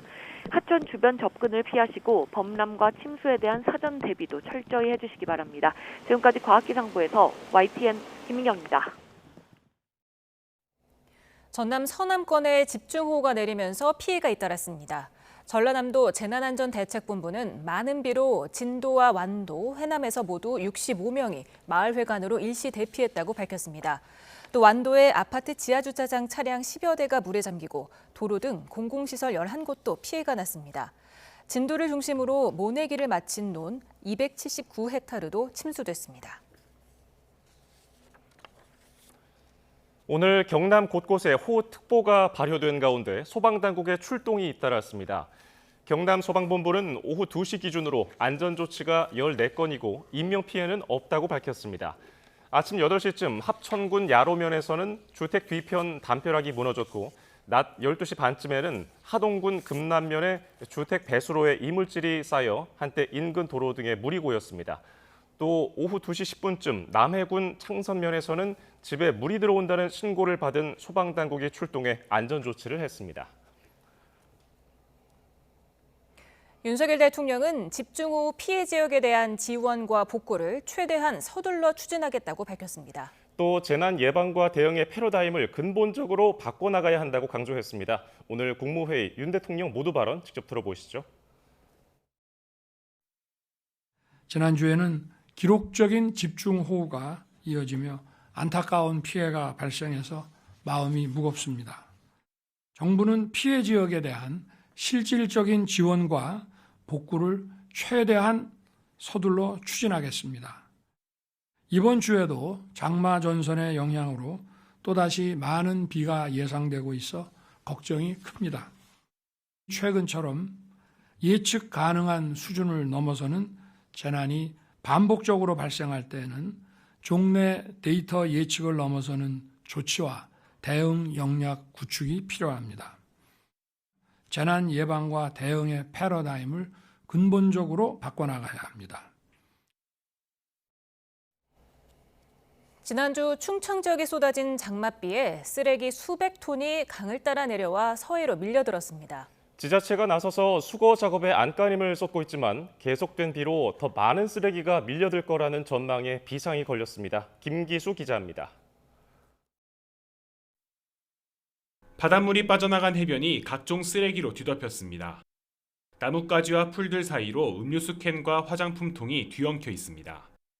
충북 지역 전화번호인 043이 찍힌 플라스틱 상자와 농약 병까지 발견됩니다. 많은 비로 금강을 따라 떠내려온 장마 쓰레기가 금강 하구뚝 수문이 열리면서 서해로 쏟아져 나왔습니다. 해안가에 쌓인 쓰레기입니다. 보시는 것처럼 화분 같은 일반 생활 쓰레기부터 안전모, 그리고 건설 자재까지 확인할 수 있습니다. 해변 한쪽에는 치워진 쓰레기 더미가 성인 키 높이만큼 쌓였습니다. 중장비까지 동원해 치워보지만 갯벌과 뒤섞인 쓰레기들은 악취까지 진동합니다. 다양한 그 생활 쓰레기가 내려오고 있어가지고 저희들이 이제 운반하는데 많은 어려움이 좀 있습니다. 그리고 악취는 이 갈대가 너무 이제 시간이 지나다 보면은 좀 썩고. 어민들도 걱정이 이만저만이 아닙니다. 쓰레기가 어선 스크루에 감기면 조업을 나갈 수 없기 때문인데 양식장 어민들은 이미 생계를 위협받고 있다고 말합니다. 여기 보시다시피 이게 양식장이거든요. 동주거고 가물하고 양식장인데 이 쓰레기가 여기 밀리면은 나가들 안 해요. 나가들 않고 여기 파묻힙니다. 서천군은 지금까지 400톤 넘는 쓰레기가 떠밀려 온 것으로 추정하고 있습니다. 이 가운데 25% 정도인 100여 톤을 치웠지만 이번 주 내내 장맛비가 이어질 것으로 예보되면서 추가 예산 확보 등 대비에 나섰습니다. 저희 군에서 17억 확보를 했는데 추가적으로 지금 그 예비비도 투입을 해야 되는 상황이고 국고 신청도 추가적으로 해야 되는 그런 어려운 상황에 있습니다. 올해 또다시 몰려든 장마 쓰레기의 습격에 해변은 몸살을 앓고 있고 어민들의 근심은 커지고 있습니다. YTN 김기수입니다. 국민의힘 7.23 전당대회가 이전 투구 양상으로 흐른다는 비판이 적지 않은 가운데 이번에는 연설회장에서 지지자들 간의 물리적 충돌까지 빚어졌습니다. 각 캠프는 폭력은 안 된다면서도 서로에게 책임이 있다고 날을 세웠는데요.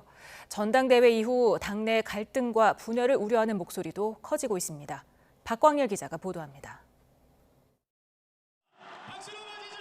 한동훈 당대표 후보의 연설 순서, 일부 청중이 배신자라고 외치고 이에 한 후보 지지자들이 항의하는 과정에서 충돌이 시작됐습니다. 의자를 집어들며 상대를 위협하고 상대 지지자를 향한 발길질까지 출동한 경호원과 뒤엉켜 소란은 한동안 계속됐습니다. 한 후보의 자제 요청에도 과열된 분위기는 좀처럼 가라앉지 않았습니다. 우리 국민의힘의 정치는 이 수준이 아니지 않습니까? 저에게 배신자라고 외치는 것은 좋습니다. 그렇지만 다른 분의 의견을 묵살하지 말아 주십시오. 앞서 진행된 나경원, 원희룡 후보 연설에서도 방해 행위는 노골적이었습니다. 야유는 물론이고 팔로 X자를 만들거나 엄지를 아래로 내리는 등 적대감을 여과 없이 드러냈습니다. 상당수 참석자가 지지 후보 연설이 끝나자마자 행사장을 떠나면서 마지막 윤상현 후보 연설 때는 곳곳이 빈자리로 남았습니다. 박수 쳐주고 격려도 해주고 왜 이게 안 될까? 후보들이 남의 의견을 들어주고 했는데 후보들이 다 나가니까 또 당원들도 나가버려. 그러니까 이게 우리 당의 수준이라는 겁니다. 충돌 사태는 후보 간 책임 공방으로 번졌습니다. 사전 기획된 정치폭력이라는 한 후보 측 비판에 원 후보 측은 타 후보의 책임을 주장하는 건 용납하기 어려운 행태라고 맞섰습니다. 원희룡 캠프와 연관된 거 아니냐 이런 식으로 말씀하신 것에 대해서 대단히 유감이고요. 이런 식으로 따지면은 어떻게 한동훈 후보 지지자가 그분의 목을 잡았다는 게 그것도 연출입니까? 나경원 후보는 한 후보 출마에 파탄과 분열의 원죄가 있고 원 후보는 헛발질 흑색 선전 마타도어로 기름을 끼얹었다며 양측 모두를 겨냥했습니다.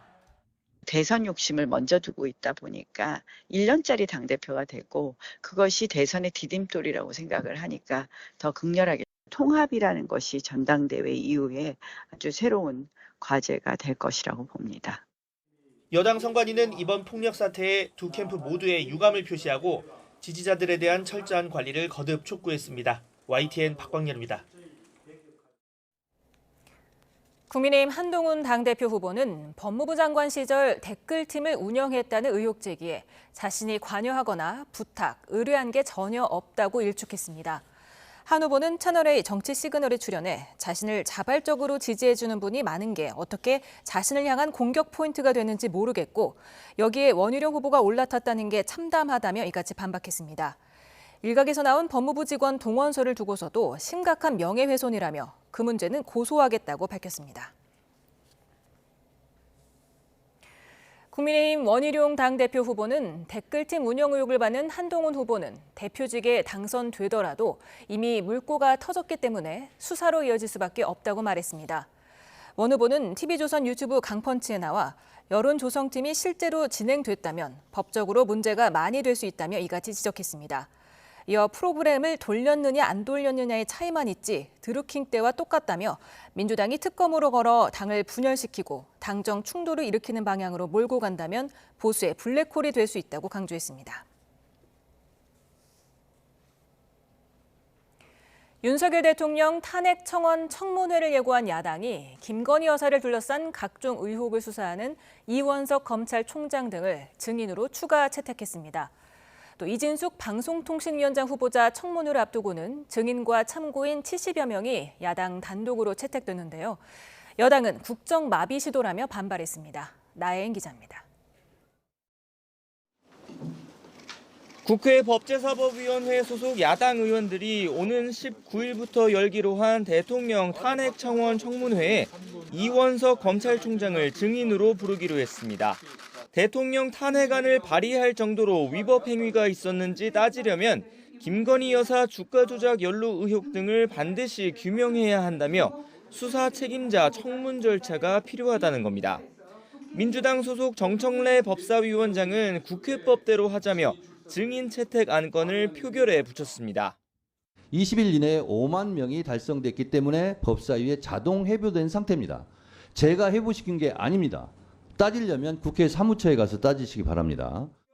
국민의힘은 애초 탄핵 요건에 부합하지 않는 청원 사유로 청문회를 여는 것 자체가 불법이라며 표결에 불참했습니다. 김 여사 모녀를 증인으로 채택한 것도 모자라 대통령 망신 주기에 혈안이 돼 있다며 차라리 당당하게 탄핵안을 발의하라고 쏘아붙였습니다. 탄핵의 목적이라면 굳이 우리가 시간을 써가면서 이런 청문회를 할 필요가 있습니까? 내일이라도 당장 탄핵 소추안 발의하시면 됩니다. 비슷한 장면은 이진숙 방송통신위원장 후보자 청문회를 준비하는 과방위원회 회의장에서도 연출됐습니다. 이명박 정부 시절 MBC 간부였던 이 후보자의 방송 장악, 블랙리스트 연루 의혹을 따져 묻겠다는 이유로 증인과 참고인 70여 명이 야당 단독으로 채택됐습니다. 이진숙 후보자는 방송의 독립성과 중립성을 지킬 생각이 전혀 없어 보이는 인물입니다. 철저한 검증이 필요하다고 생각합니다. 원세훈 전 국정원장부터 방송인 김재동 씨, 박찬욱, 봉준호 감독 등 문화예술계 인사들이 대거 포함됐는데 여당은 이 후보자 흠집 내기가 마녀사냥 수준에 이르렀다고 반발했습니다. 이런 분들을 최소한 나올 컨택이나 접촉을 해보시고 했는지 의문이 드는 거예요. 그래서 나오면 말고 안 나오고 이런 식의 증인 채택이 되는 거는 야당은 이들을 하루에 다 부를 수 없다며 이 후보자 청문회를 오는 24일부터 이틀간 열기로 했습니다. 여당은 장관급 인사청문회를 이틀 동안 한 전례가 있느냐고 항의했지만 의석수에서 밀려 퇴장하는 것 말고는 별다른 대응을 하지 못했습니다. YTN 나인입니다.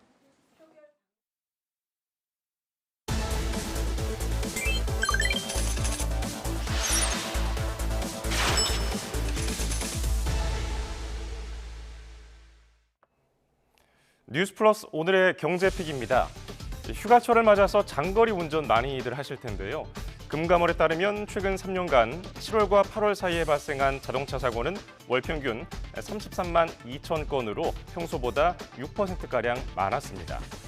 또 동승객이 평소보다 많아지면서 자동차 사고로 인한 인명피해도 평소보다 늘어나는 것으로 나타났는데요.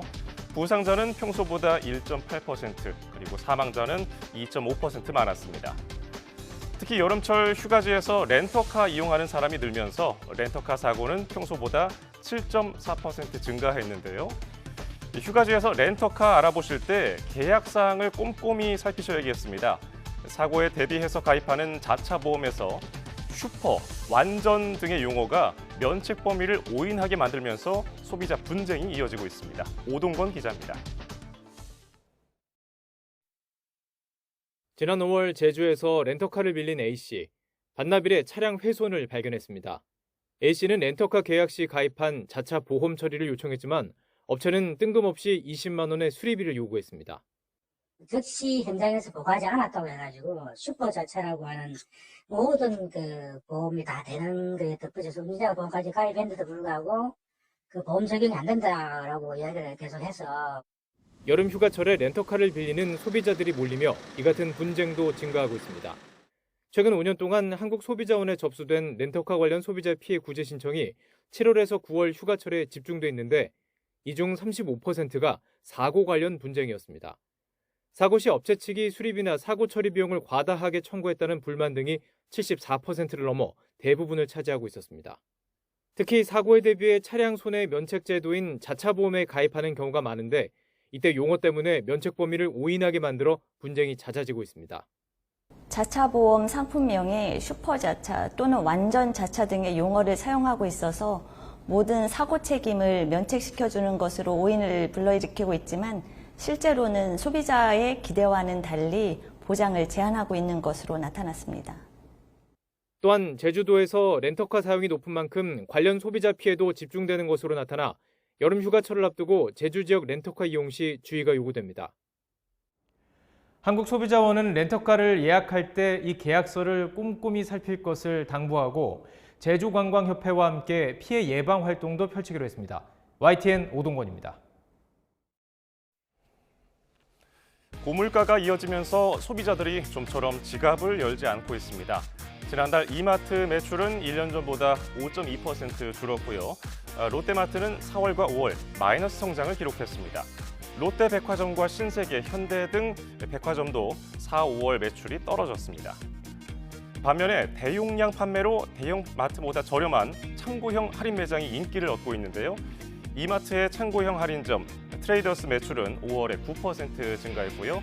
또 롯데마트의 창고형 할인점인 맥스는 올해 1월에서 5월 매출이 지난해보다 약 10% 늘었습니다. 글로벌 시장조사업체 유로모니터는 2019년 6조 9천억 원 수준이었던 한국의 창고형 할인점 시장 규모가 올해는 9조 1천억 원에 육박할 것으로 전망했습니다. 크면 클수록 좋다는 거거익선, 고물가에 대용량, 가성비를 찾는 게 소비 경향으로 자리 잡고 있는데요. 여름철 무더위가 기승을 부리면서 유통업계에서는 음료도 대용량으로 내놓고 있습니다. 황보혜경 기자입니다. 국내 한 편의점에서 파는 아이스 아메리카노입니다. 용량이 1240ml로 일반 제품의 2.4배입니다. 말 그대로 초대형인데 가격은 3,000원이 채 안 됩니다. 커피값이 좀 많이 부담이 되는 경우가 있는데 이렇게 대용량의 커피가 3,000원도 안 하면 제 입장에서는 좀 많이 사 먹을 것 같아요. 편의점 대용량 커피 매출은 갈수록 증가 추세입니다. 올해 상반기 이 편의점의 500ml 이상 커피 음료 매출 증가율은 11.9%로 일반 캔 제품의 3배 수준이었습니다. 고물가 상황이 지속하면서 양이 더 많은 제품을 찾는 소비자들이 늘어난 영향으로 풀이됩니다. 특대형 컵라면이나 더 큰 삼각김밥 등 앞서 출시된 대용량 상품 인기에 힘입어 유통업계가 음료도 대용량으로 내놓고 있습니다. 프랜차이즈 제과점은 여름철을 맞아 기존보다 용량을 50% 늘린 커피를 출시했습니다. 지난 5월부터 한 달여 만에 100만 잔 넘게 팔렸습니다. 맥주캔과 크기가 비슷한 콜라 제품도 등장했습니다. 소비자들 사이에서는 양을 줄이더라도 가격을 확 낮춘 제품을 원한다는 목소리도 적지 않습니다. 이건 용량이 너무 커서 좀 저에겐 부담스러워가지고 차라리 조금 작은 사이즈로 더 저렴한 상품이 나오면 좋을 것 같아요. 대용량 제품이 화제성으로 끝나지 않기 위해선 가격 대비 품질이 얼마나 만족스러운지가 관건이 될 것으로 보입니다. YTN 황보혜경입니다. 전기차 수요 둔화 등 악재 속에서도 지난 상반기 우리 자동차 수출액이 역대 최대 실적을 갈아치웠습니다. 산업통상자원부는 지난 상반기 자동차 수출액이 370억 1천만 달러, 우리 돈 51조 2천억 원을 기록해서 지난해 상반기보다 3.8% 늘어났다고 발표했습니다. 북미 수출액이 217억 2천만 달러로 지난해보다 25.9% 증가하며 성장세를 이끌었지만 유럽 수출은 22.7%, 아시아와 중동도 10% 이상 수출액이 줄었습니다. 집주인이 전세 보증금을 제때 돌려주지 않아 생긴 사고 규모가 올해 상반기에만 2조 7천억 원에 육박했습니다. 주택도시보증공사는 올해 1월부터 6월까지 전세 보증금 사고액이 2조 6,591억 원에 달해서 올해 연간 사고액이 5조 원에 이를 것으로 전망했습니다. 전세 보증금 사고가 가장 많은 지역은 서울 화곡동이었고 다음으로는 인천광역시 부평동과 주안동, 숭이동, 간석동 순이었습니다. 삼성전자가 제주와 여수, 통영 인근 섬 지역을 대상으로 갤럭시 Z 폴드 6와 Z 플립 6 드론 배송을 실시합니다. 삼성전자는 드론 배송을 이용하면 선박 운항 시간이 끝난 뒤에도 배송이 가능하고 배송 기간도 일주일에서 하루로 대폭 단축돼 도서 지역 소비자들의 편의성이 대폭 개선될 거라고 설명했습니다. 국토교통부의 드론 실증 도시 구축 사업과의 협력을 통해 이루어진 드론 배송 서비스는 오는 19일 본격 운영되고 향후 스마트폰과 태블릿, 스마트워치 등으로 대상 제품도 확대될 예정입니다.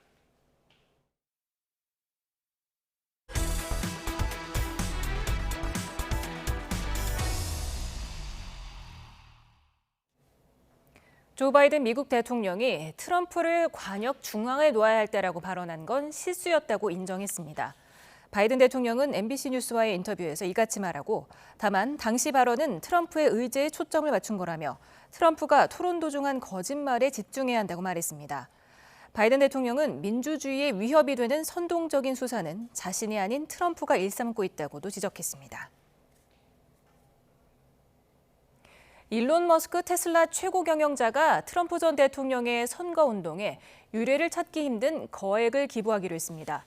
월스트리트 저널은 소식통을 인용해 머스크가 트럼프 전 대통령의 선거운동을 돕는 특별정치활동위원회에 매달 4,500만 달러, 우리 돈 약 623억 원을 기부할 계획이라고 보도했습니다. 머스크가 7월부터 대선 직전인 10월까지 매달 기부금을 낸다면 총액은 1억 8천만 달러, 우리 돈 2,500억 원에 이르게 됩니다. 미국 유세 현장에서 총성이 울린 지 2시간 만에 지구 반대편 중국에서 트럼프 티셔츠가 인수됐습니다.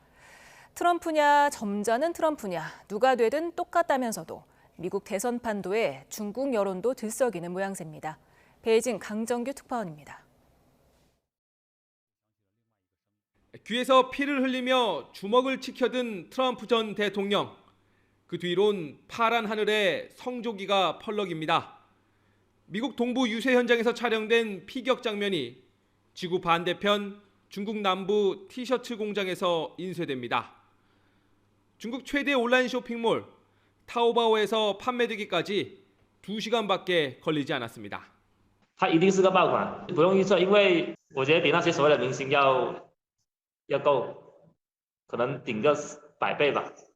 선전 증시에 상장된 한 IT 업체의 주가는 하루 상승폭 제한선인 10%까지 반짝 뛰었습니다. 업체 이름이 트럼프의 대선 승리를 뜻하는 걸로 읽혔기 때문입니다. 중국 외교부는 시진핑 주석이 위로의 뜻을 전했다고 밝히면서도 구체적인 설명은 삼갔습니다. 中方已就此发布消息，对此我没有新的补充。 중국 관영 CCTV는 피격 당일 저녁 메인 뉴스에서 암살 미수 사건으로 소개했습니다. 영문 선전 매체 글로벌 타임스는 미국이 분열하면서 정치 폭력이 늘었다는 점을 부각했습니다. 홍콩 봉황위성 TV는 트럼프가 총격을 당했지만 쓰러진 건 바이든이라는 제목을 뽑았습니다. 중국 때리기의 대명사로 통하는 트럼프의 귀환 가능성에 현지 여론도 촉각을 곤두세우고 있습니다. 베이징에서 YTN 강정규입니다. 봉선화 연정, 싫다 싫어 등으로 1980, 90년대 큰 인기를 끌었던 트로트 가수 현철 씨가 별세했습니다. 고인의 빈소에는 가요계 인사들의 발길이 이어지고 있습니다. 박소정 기자입니다.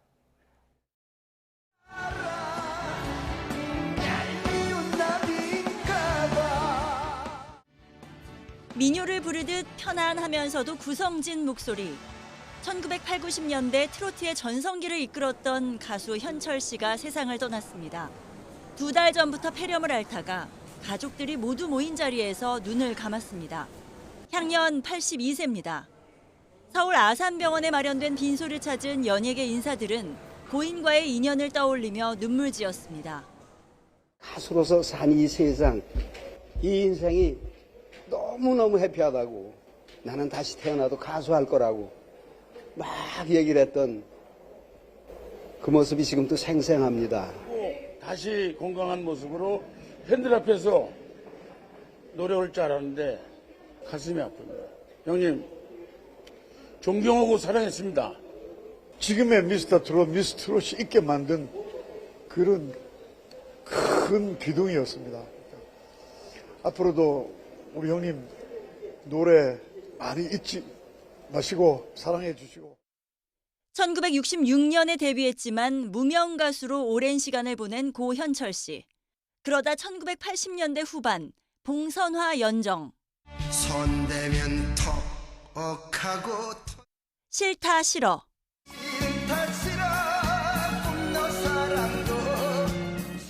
히트곡을 잇따라 내면서 늦깎이 가수로 큰 인기를 누렸습니다. 1989년 KBS 가요대상에서 처음 대상을 받고 눈물을 펑펑 쏟았던 인터뷰는 두고두고 화제가 됐습니다. 한 달 전에 돌아갔던 한 달만 더 살았으면 좋았을 것. 명실상부 중년의 톱스타로 2000년대까지 활약했지만 2018년 이후에는 무대에 오르지 못했습니다. 디스크 수술을 받은 뒤 건강이 악화했고 2020년에는 뇌경색으로 투병하는 사실이 공개돼 많은 이들의 안타까움을 자아냈습니다. 각별한 사이였던 전국 노래자랑 진행자 송혜 선생이 2년 전 별세했을 때 조문을 가지 못할 정도로 병세가 나빴던 것으로 알려졌습니다. 트로트 4대 천왕으로 불린 고 현철 씨의 장례는 대한가수장으로 치러지고 18일 영결식이 열립니다. YTN 박소정입니다.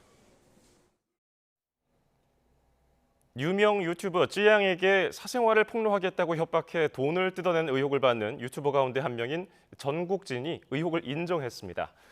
전국진은 자신의 유튜브 채널에 영상을 올려 지난해 2월 유튜버 구제혁이 쯔양 관련 영상을 올리려 하자 자신이 이를 말리며 나쁜 사람에게서 돈이나 뜯자고 제안했다고 말했습니다. 이후 구제혁이 자신이 알아서 할 테니 맡기라고 했고 쯔양 측 소속사와 이야기를 나눈 구제혁에게서 결과적으로 300만 원을 받았다고 설명했습니다. 유튜버 쯔양을 공갈한 혐의로 검찰 수사를 받게 된 유튜버 구제혁, 이준희 씨에 대해서 검찰이 수사 중인 사건 7건, 재판 중인 사건도 8건에 달하는 것으로 나타났습니다.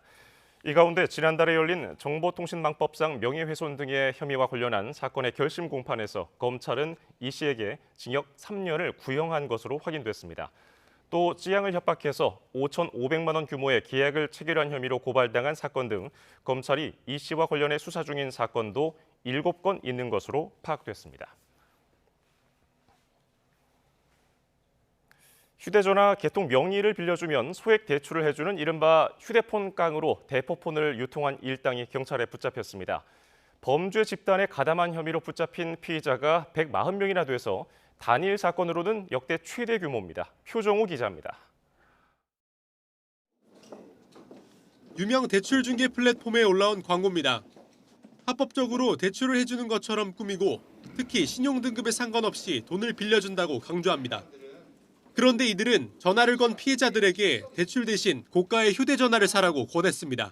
직장이 없으시군요. 아니면 어디에 연체 정보가 있으시군요. 하는 정보 들은 거 갖고 선생님에 대해서 대출이 부결됐습니다라고 하고는 곧장 휴대폰 깡으로 이전을 했기 때문에 최대 250만 원짜리 휴대전화를 사서 넘기면 40에서 100만 원을 주겠다고 제안했습니다.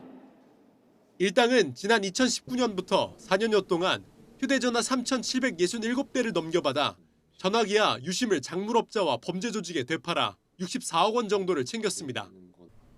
유통된 유심들은 보이스피싱과 불법 리딩방 등 또 다른 사기 범죄에 이용돼 약 339억 원의 재산 피해로 이어졌습니다. 휴대전화를 넘긴 피해자들은 당장 급전은 빌렸지만 할부금과 휴대전화 요금을 떠안았고 결국 피해자 2,700명 가운데 63%가 신용불량자로 전락했습니다. 경찰은 지난해 4월 발생한 이른바 강남 마약 음료 사건에 이용된 불법 유심의 유통 과정을 추적하다 이들의 범죄 단서를 포착했습니다. 경찰은 사기 등의 혐의로 157명을 검거하고 이 가운데 9명을 구속했습니다. 특히 140명은 범죄 집단에 가담한 혐의를 적용했는데 단일 사건으로는 역대 최대 규모입니다. 경찰은 현금과 차량을 비롯한 범죄 수익 60억 원가량을 동결하고 거세당국의 피의자들의 탈세 정황이 담긴 자료도 제공했습니다. YTN 표정우입니다. 아파트 지하 주차장에서 차량을 훔치고 번호판까지 바꿔 달며 경찰 추적을 피하려 한 남성이 붙잡혔습니다. 잠겨있지 않은 차를 찾기 위해서 사이드미러가 접히지 않은 차량을 물색했습니다. 이현정 기자입니다. 아파트 지하 주차장에서 한 남성이 두리번거립니다. 주차된 차들을 살피다 흰색 승용차에 올라탑니다. 휴대전화 조명으로 구석구석을 비춰보더니 시동을 걸고 출발합니다.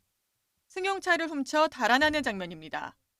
40대 남성 A씨는 지난 7일부터 11일까지 아파트 주차장에 몰래 들어가 차량 넉 대를 훔친 혐의로 긴급 체포됐습니다.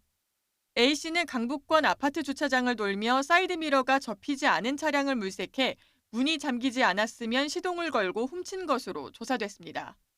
또 따로 훔친 번호판의 글자를 유성펜으로 위조해 훔친 차에 붙여 경찰 수사를 피하려 한 것으로 확인됐습니다. 차를 훔치러 갈 때는 CCTV에 얼굴이 잡히지 않도록 뒷걸음질로 승강기에 들어가는 치밀함까지 보였습니다. 하지만 결국 덜미가 잡혔습니다. 집 앞에서 경찰과 마주친 A씨는 다른 사람인 척하다 전속력으로 달아났지만 멀리 가지 못하고 붙잡혔습니다. 경찰 조사 결과 A씨는 동종범죄로 복역하고 지난달 말 만기 출소해 또다시 범행을 저지른 것으로 확인됐습니다. A씨를 구속한 경찰은 자세한 사건 경위와 여죄를 조사하고 있습니다. YTN 이현정입니다.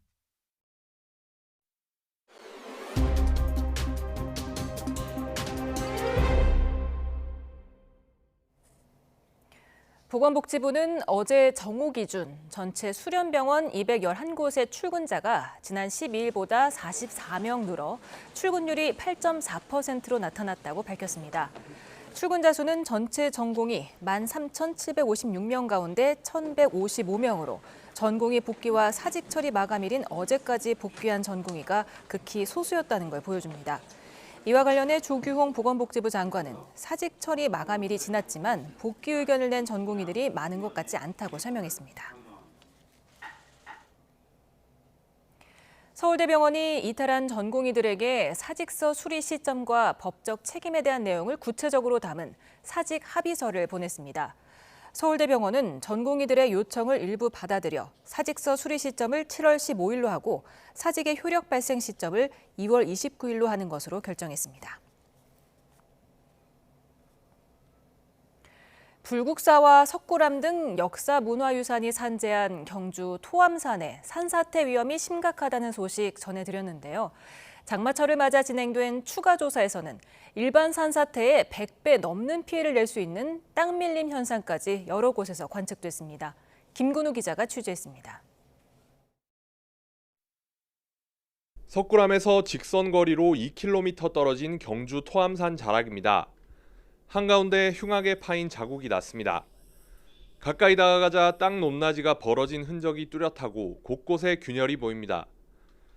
땅속에 물이 차면서 산이 통째로 밀려내려가는 땅 밀림의 징후입니다. 표면만 무너지는 산사태와 달리 덩어리 전체가 쓸려 내려오는 땅 밀림은 피해 규모가 한층 큽니다.